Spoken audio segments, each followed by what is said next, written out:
Buenas noches, bienvenido a nuestro encuentro síncrono número uno de termodinámica.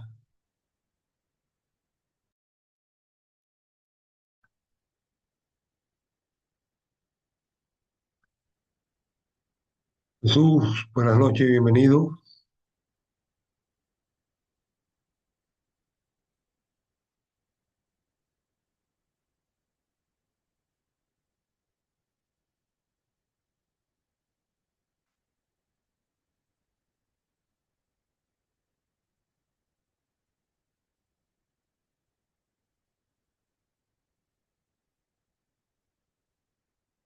¿Me escucha?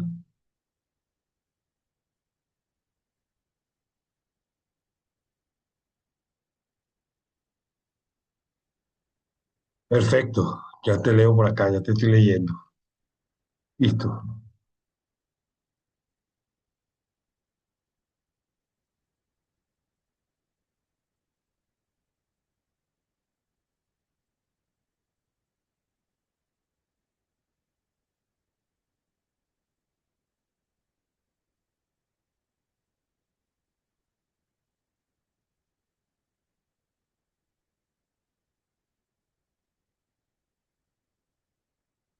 Bien, entonces hoy estaremos hablando de lo que es sustancias puras y nuestra primera ley de la termodinámica.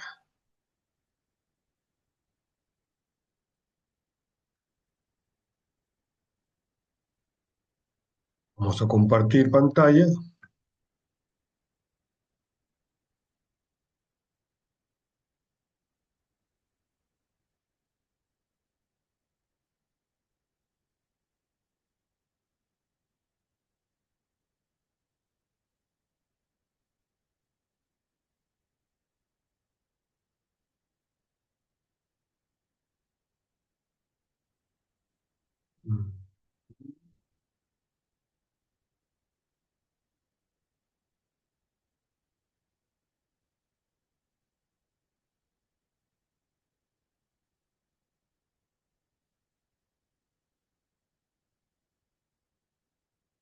Listo.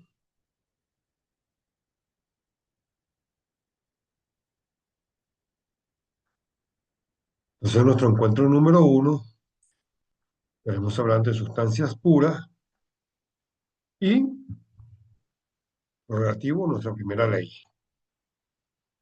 Definimos lo que sería termodinámica. Recuerda que termodinámica es una palabra compuesta entre, griega, entre el calor y generación de energía. ¿Sí? Entonces tenemos termo y dinamo, que es potencia o fuerza. Así que nosotros vamos a estudiar termodinámica, no es más que el intercambio de energía en sus diversas formas. Y esta energía se adquiere a través de las sustancias de trabajo, ¿correcto? La sustancia de trabajo, en este caso, la sustancia más básica sería el vapor de agua. Ok, perfecto. Entonces, ¿por qué? Porque la sustancia más abundante en nuestro planeta, en la naturaleza, en nuestro entorno, es el agua. Entonces nosotros utilizamos el agua al agregarle calor, estamos convirtiendo esa agua en vapor y aprovechamos ese vapor para que nos genere potencia, nos genere fuerza, nos genere energía. Un ferrocarril, una máquina de vapor, una caldera. Bien, entonces en este caso es donde nosotros vamos a hacer uso del famoso dormo termodinámico para poder entender si estamos en un ciclo de mezcla, si estamos en un ciclo de vapor saturado o estamos en un ciclo de líquido saturado.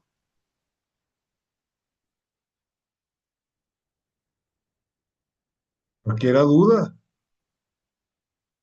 Bien, y esto era a lo que me refería con nuestras mezclas, ¿correcto? Entonces, esto es a lo que nos referimos el domo termodinámico o el proceso termodinámico, ¿correcto? Fíjense que tenemos acá temperatura, el eje de las Y o de las y las X tenemos volumen. Entonces, este es un proceso TB, temperatura versus volumen. Y tenemos bien definido el domo, que es por acá donde estoy pasando el cursor, el puntero láser. Entonces tenemos dentro, todo lo que esté dentro de este domo, está en la región saturada o una región que corresponde a una mezcla líquido-vapor. Si está a la izquierda del domo, entonces estamos en una región de líquido, líquido comprimido. Líquido porque solamente es líquido, no hay mezcla, no hay ni vapor, sino solamente líquido. Y si estamos acá en el lado derecho de nuestra línea, de nuestro domo termodinámico, nuestra línea isobárica, estamos hablando que tenemos vapor sobrecalentado, es decir, que no hay líquido, hay solamente vapor, buena calidad de vapor. Y nosotros si queremos aprovechar la energía, esa energía debe de ser solamente con vapor recalentado, un vapor óptimo. Es la que mueve las paletas de los álabes, es la que genera el movimiento de ida y vuelta o reciprocante en los actuadores. Y estos actuadores son los famosos cilindros o actuadores de vapor, como el caso de los ferrocarriles. En las calderas generan y se van hacia los diferentes principios de aplicación, bien sea marmita, bien sea motor, turbinas. Bien, entonces nosotros debemos de conocer estas tres regiones. ¿Estamos claros con las tres regiones? Región de líquido, región líquido-vapor, que es mezcla, y región de vapor sobre calentado.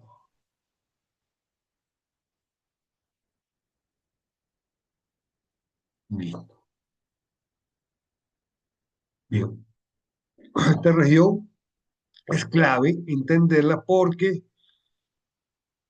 fíjense, si este es un diagrama temperatura versus volumen, estas líneas que están pasando acá, y son las líneas de presión. Entonces, esta es mi presión uno porque es la más baja, y esta sería mi presión 2 o mi presión final, y esta que estoy indicando acá, que sería la presión uno sería presión inicial o la presión cero. Entonces, fíjense que aquí hay un cambio en la posición.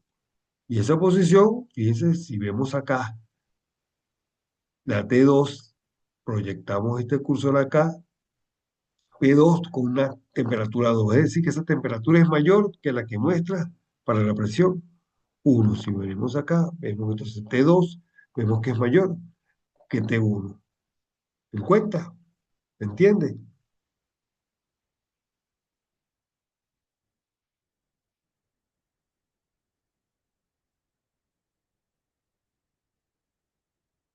Bien, cualquier duda es directamente proporcional prácticamente. Vamos a decirlo que sí, pero porque varía en función de la temperatura y me va a generar en función del vapor sobrecalentado. ¿Sí? Lo que sabemos que un diagrama PV, la presión uno que es esta que estoy indicando acá, es más baja la temperatura a la que le está sometido esa solución o esa sustancia que la presión 2. ¿Cuánto? No sé, o es dato o lo trabajamos a través de las tablas termodinámicas, donde las tablas termodinámicas tenemos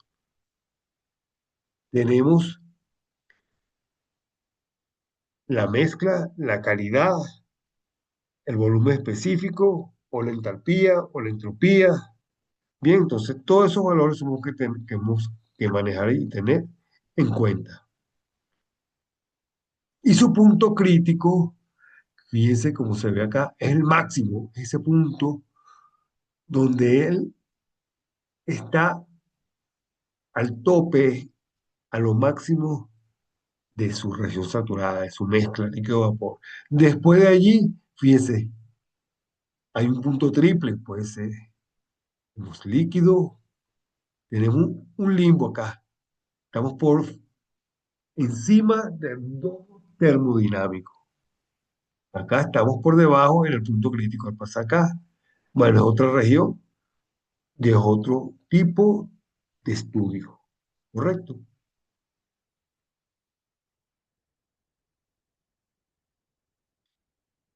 Entonces, cuando se habla de que analicemos nuestro ejercicio y hagamos nuestro diagrama de domo termodinámico, tenemos que representar de esta manera. ¿Cuánto es la presión uno? ¿Cuánto es la presión 2 si no la dan? O si es la que nos están pidiendo como solución. En un diagrama de qué tipo? TB, pero podemos hacer otro tipo de diagrama, PB, y lo que nos estamos hallando entonces sería la temperatura. Entonces el caso sería de forma contraria, el análisis de la isobárica, de la isoterma en este caso.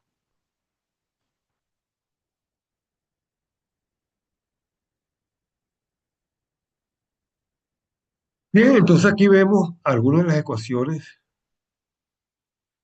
que nos muestran las tablas de saturación. El volumen total de una mezcla no es más que la sumatoria de los volúmenes, tanto su fase de líquida como su fase de vapor. Esa BF significa volumen en la condición de líquida. F, entonces en este caso sería líquido. Estamos hablando de una mezcla. Y el volumen en G es el volumen en la composición en gas.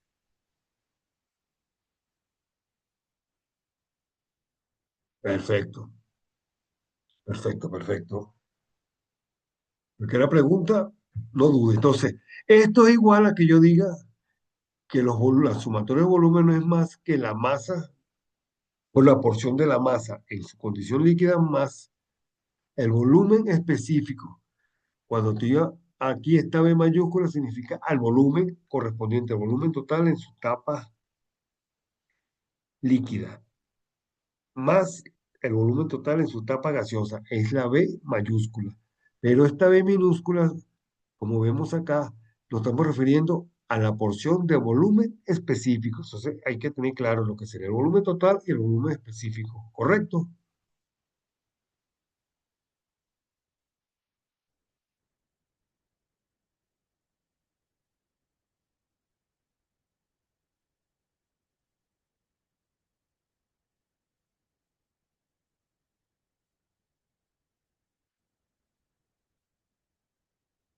Bien. Así que si dividimos todos esos términos, esas masas,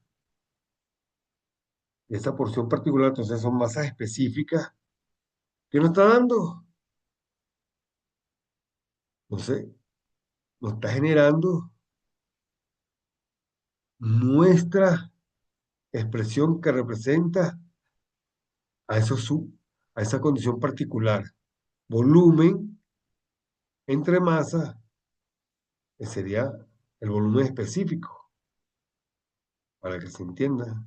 La masa aquí, el volumen aquí, lo dividimos entre la masa y estamos obteniendo el volumen específico, porque es un volumen por cada kilogramo de porción líquida o porción de gas.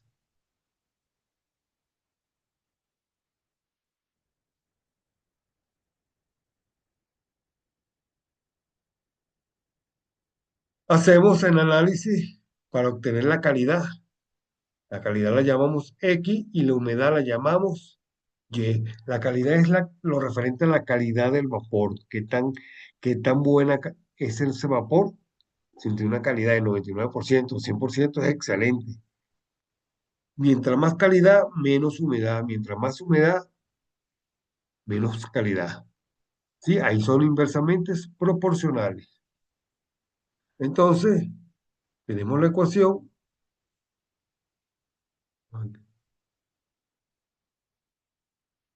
Bien, Jesús, correcto. Tenemos la expresión en función de obtener, acá fíjate, tenemos la humedad corresponde a la porción de volumen específico de líquido y la calidad a la porción del volumen específico gaseoso o de vapor. Por lo tanto, realizando el álgebra, sacando su factor común, tenemos que la mezcla, ahora fíjate que tenemos acá la mezcla de volumen específico en su porción de líquido y gaseosa o vapor es la diferencia entre sus condiciones individuales. Hay algunos problemas que dicen, bueno, ¿cuánto es la calidad de vapor? Obtenga la calidad del vapor. Ah, ¿cuál es nuestra sustancia pura? Tenemos sustancia pura, el agua.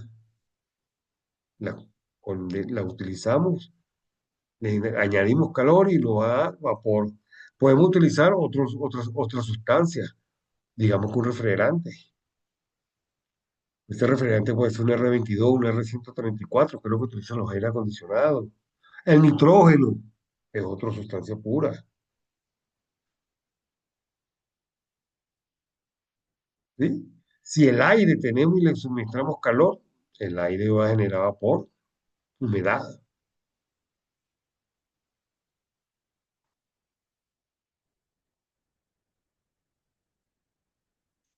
Otra propiedad específica que debemos de obtener entonces sería la energía interna, la entalpía y la entropía, porque dentro de ese domo termodinámico, para cada una de las fases, sea mezcla, líquido saturado o vapor saturado, tenemos energía, tenemos entalpía y tenemos entropía. U, energía interna, H, en- entalpía, S, entropía. ¿Por qué? Fíjense, calidad. Acá nos está apareciendo aquí en la calidad del vapor.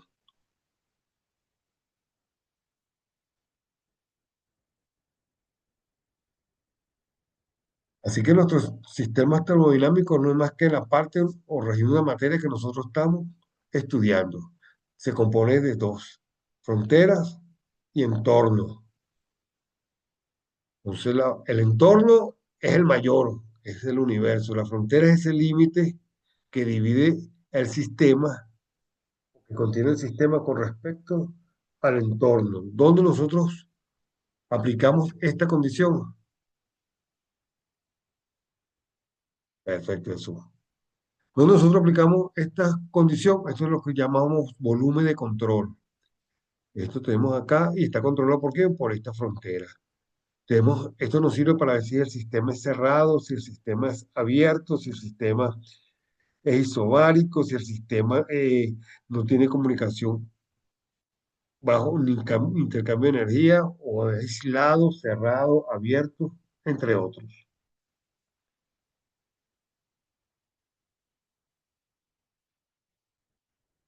La gráfica inicial, me dice Jesús, la gráfica inicial vendría siendo un sistema abierto. La del domo termodinámico. Ese domo termodinámico se aplica para cualquier tipo de sistema, bien sea cerrado o abierto, en las diferentes etapas. La diferencia está es en el análisis si tiene comunicación con su entorno o no. Y si tiene comunicación de aquí hacia acá, entonces la misma gráfica me va a, a ver o a representar una caída o una disminución o un cambio en las isobáricas. Como el caso del domo termodinámico anterior, Vemos qué hacemos si nosotros tenemos el principio de una olla de presión, un recipiente y lo cerramos con una tapa rígida y esa agua le colocamos calor. ¿Qué hace? Se genera, el agua empieza a hervir y genera el vapor, ¿correcto? Y si tenemos allí un pistón, ese vapor tiende a forzar el pistón para que se desplace a un punto superior, hasta que llegue un momento de que no puede soportar más calor, es donde viene el sistema, si no se apaga, se tiene que ir a la atmósfera o tiene que ceder energía a su entorno. Entonces ahí vemos que la presión tiene que disminuir, porque ya tiene un punto máximo de presión hasta que soporte esa tapa, ¿cierto? Si no, ¿qué pasa? Esa tapa, lo entendiste. Exacto, lo entendiste. Por eso el mejor ejemplo es un sistema, una olla de presión. La olla de presión es un sistema cerrado como tal. Pero si no le colocamos, si sellamos la válvula de escape, va a llegar el momento que va a tener tanta presión que va a explotar. La válvula de escape, lo que se le coloca arriba en el orificio, tiene un peso que ya pesa X cantidad de gramos. Y un momento que la presión vence, esa masa comienza a forzar ese vapor al ambiente. Es decir, que la presión dentro de la olla, esa línea máxima que le llamamos P2, en el momento o se mantiene constante o cae porque tiene comunicación con el entorno. Entonces ahí se nos convierte en un sistema abierto. Pasando la frontera. La frontera era, por ejemplo, que la olla de presión tiene un máximo permitido en su frontera hasta, digamos que 20 PSI, 50 PSI. Pero al llegar a los 50 PSI se pasa de un sistema cerrado a un sistema abierto con volumen de control. Entonces, aplicamos el mismo domo termodinámico. Lo que nos va a cambiar son las líneas que estamos representando, la mezcla, el vapor sobresaturado o el líquido el líquido saturado.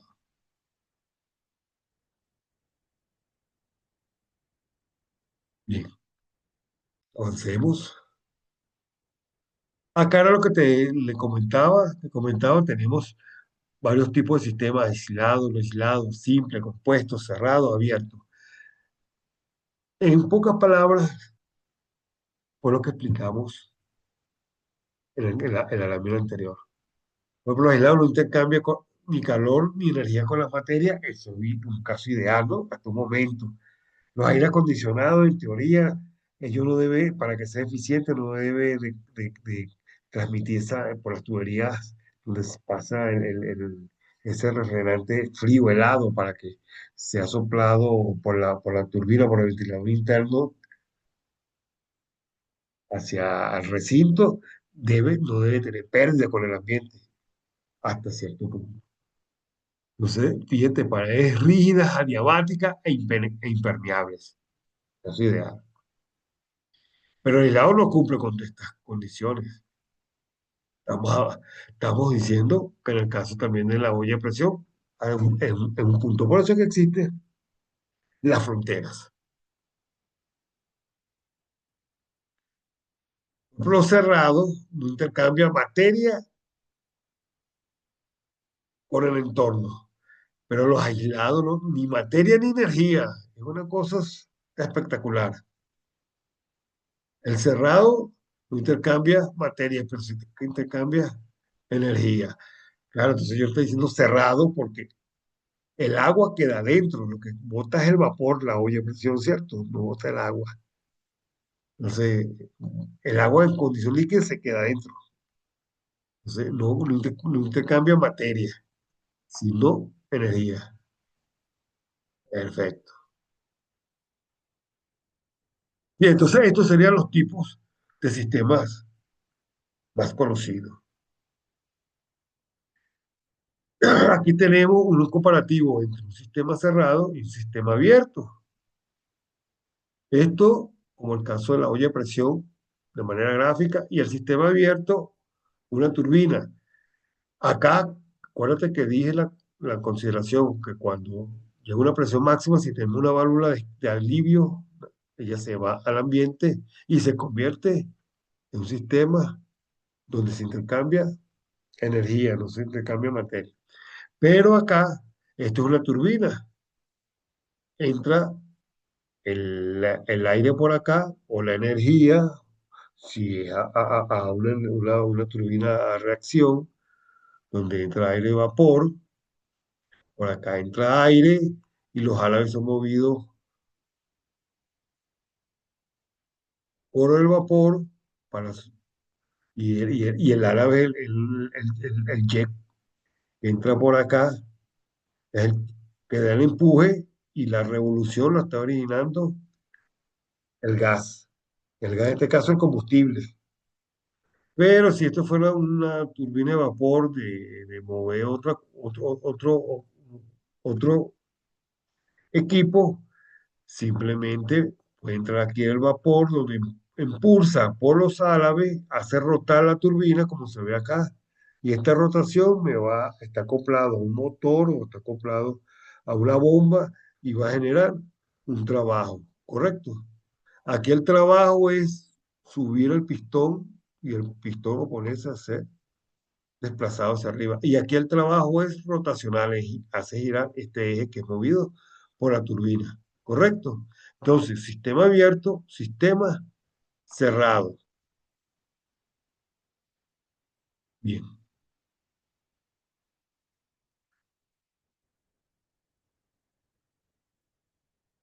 Las fronteras, que es de lo que habíamos hablado, ¿no? Tenemos rígidas, las cuales nos permiten el paso del trabajo o el movimiento del trabajo, las móviles que permite que el paso se desplaza, se acorta o se distancia.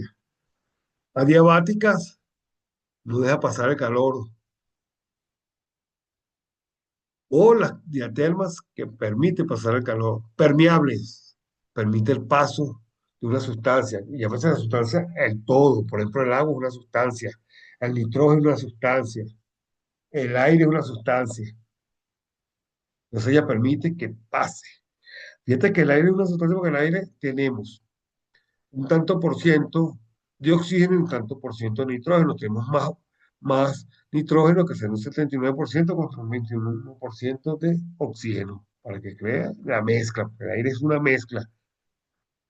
Y más adelante, cuando estemos viendo los ciclos Otto, los motores de combustión interna, el ciclo de Carnot necesita, en este caso los motores de combustión interna, las turbinas necesitan mezcla de aire, para poder funcionar, para poder hacer detonar el combustible. Impermeables y semipermeables. Claro, definir cómo sería el comportamiento de las fronteras. Aquí la tenemos, aquí la estamos viendo. ¿Correcto? ¿Alguna pregunta?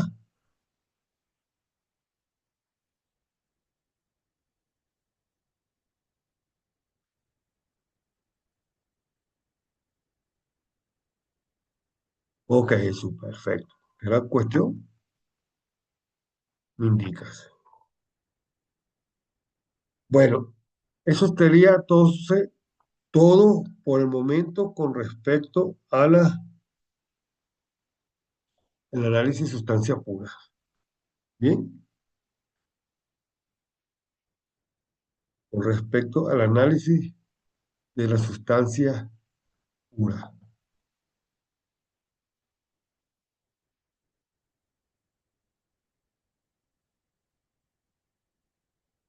Mm,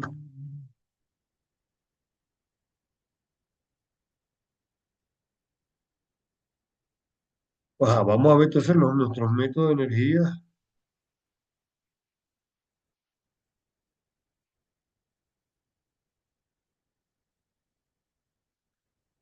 tomando como referencia lo que vimos, ¿no?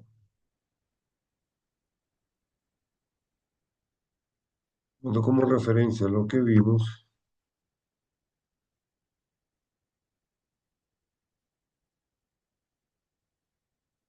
que me indica eso.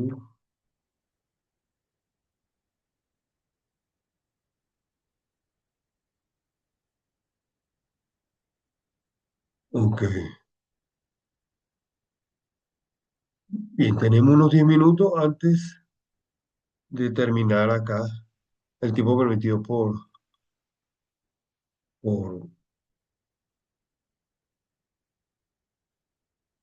la gente de Zoom. Vamos a compartir acá. ¿Lo observa?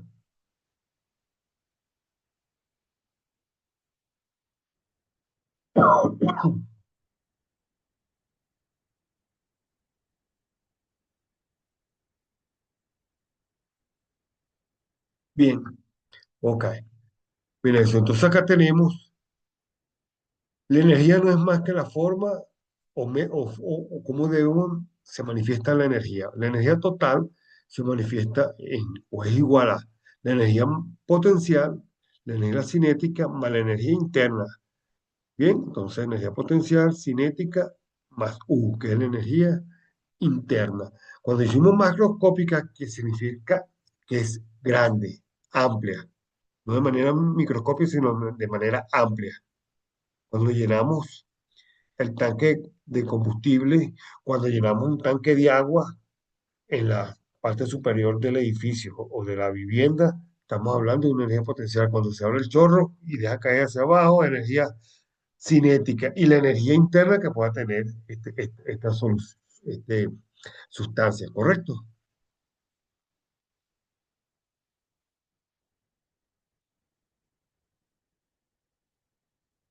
Bien, así que esto es viendo los sistemas cerrados que ya habíamos visto, que habíamos hablado con el ejemplo de la olla de presión, tenemos entonces el trabajo mecánico, tenemos el trabajo mecánico puede ser de expansión o compresión o distinto al de expansión. Aquí vemos en nuestra gráfica donde tenemos una posición uno se desplaza a una posición 2, ¿correcto? Se desplaza a una posición 2 y tenemos este diferencial de desplazamiento que es de X, diferencial de desplazamiento que es, recuerda que el trabajo no es más que fuerza por desplazamiento. En este caso sería presión por diferencial de volumen. El trabajo de la etapa uno a la etapa 2, el trabajo total. Entonces, de manera analítica, de manera matemática. Llamamos que el calor es el diferencial de esa calor aportado por la sustancia en sus diferentes etapas. En este caso, de etapa uno a la etapa 2. Entonces, esa energía que entra al sistema menos la que sale del sistema, que es la diferencia de energía, no es más que la energía que acumula el sistema. Y tenemos una dualidad entre trabajo, como muestro aquí, el trabajo no es más que la sumatoria del trabajo originado por la presión y el volumen más el trabajo inicial. O las diferencias o el calor, fíjense, tenemos el trabajo en la etapa uno más el calor en la etapa uno es igual a cero porque se anulan al despejarse, él se anula como se ve allí, en una etapa. Entonces, tenemos un sistema, tenemos que si el trabajo es mayor que cero, sale del sistema, es entregado por el sistema al equipo, a lo que se va a consumir. Pero si el trabajo es menor que cero, es consumido por el sistema. El sistema necesita trabajo para poder funcionar. De igual manera vemos el calor. Si el calor es mayor que cero, está absorbido por el sistema. El sistema necesita calor para funcionar, caso de las máquinas térmicas. Pero si el calor es menor que cero, entonces se está entregando, se sale. El sistema entrega calor al ambiente, al entorno, para que el entorno pueda funcionar. Veamos acá, tenemos un fluido que se encuentra a unas condiciones particulares, una presión de 700 kilopascal con un volumen específico de 0,25 metros cúbicos por kilogramo y una velocidad de 175 metros por segundo. Ahí me está diciendo que el sistema es abierto. El sistema es abierto y las pérdidas del aparato son ocasionadas, parece el caso 2. Entonces, veamos la solución. Sistema abierto, tenemos nuestro volumen de control, tenemos un estado uno y un estado 2 que existe en el estado uno que es la entrada, y el estado 2 es la salida. Tenemos el estado uno la energía, la presión y la energía interna y el calor, y tenemos en el estado 2 el volumen específico 2 la presión en el estado 2 por el volumen específico, la energía potencial y la energía cinética en el estado 2 más el trabajo. Entonces, vemos qué tenemos, qué se nos sustituye o qué no hace falta, y vemos que lo que nos debemos de internalizar es esa diferencia de energía interna, el cual nos queda expresada en esta ecuación. Si sustituimos todos los valores, podemos determinar cuánto sería nuestro cambio de energía interna. Ya tenemos la sustitución. Esta sustitución de sale de las condiciones iniciales planteadas por el problema. Por ejemplo, tenemos una presión P1 de cuánto es, de 700 kilopascal por un volumen específico de 0,25 metros cúbicos por cada segundo. Y tenemos un calor de 23 kilojoules por cada kilogramo. Esa es la condición de calor por radiación. Por lo tanto, ¿cuánto sería? Tenemos una entrega, él está, en este caso, 481,64 kilojoules sobre kilogramo. Él está un valor negativo, o sea, menor que cero. Si es menor que cero, ¿se está entregando o se está consumiendo calor? Según lo que la gráfica que habíamos hablado, mostrado anteriormente. ¿Cuál crees tú que sea el caso, estimado Jesús? A ver, me dice, se consume. Exacto, es menor que. Entonces él está consumiendo calor para que pueda funcionar, por supuesto. Es una turbina. Y la turbina, para que pueda girar esos árabes, da vuelta y que genera un trabajo, debe consumir calor. Porque si no, el vapor es que lo está haciendo generar que entra aquí, este es un calor, una energía que está entrando para que él pueda generar esta rotación. Eso es lo que significa este signo negativo que consume. Y eso es lo que usted me tiene que explicar en los momentos del valor. La energía interna es tanto la cual es consumida o es entregada. ¿Correcto?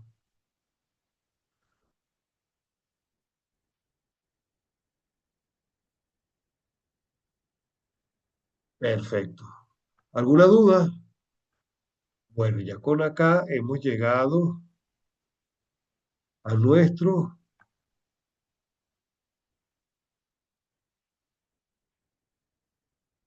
Perfecto. Ya por acá entonces hemos abarcado lo correferente a la sustancia pura y la primera ley de la termodinámica, que es nuestro balance energético para sistemas cerrados o sistemas abiertos. Bueno, sería entonces hasta nuestro próximo encuentro, estimado Jesús. A la vista. Muchas gracias por asistir. Buenas noches.